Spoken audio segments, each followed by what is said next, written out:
jinsi ya kutengeneza contract, kuna options mbili.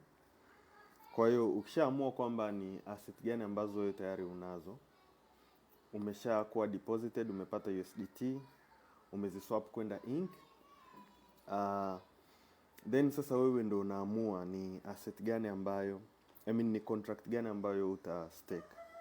Kwa hiyo hapa kwenye contract una option mbili. Either ukiwa hapa home unaweza ukachagua kati ya hizi contract ambazo zinaonekana hapa, au ukaenda kwenye tab ya products ukachagua, kwa sababu utakapo click popote itakupeleka pale pale. Kwa hiyo mimi I prefer nikiwa hapa kwenye home. Kwa hiyo nitachagua pool labda miezi 36. Unakuja hapa open new contract, utapiga max kwamba inki zote ambazo zipo, then next una confirm, halafu una close. Kwa hiyo hapo tayari umeshafungua contract yako, na kama ukiona hapa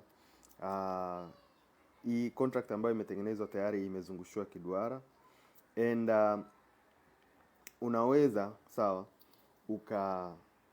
baada ya cycle ya leo kupita itaikuwa kitiki, then from the next cycle utaanza kupokea faida kutokana na contract ambayo wewe umeingia.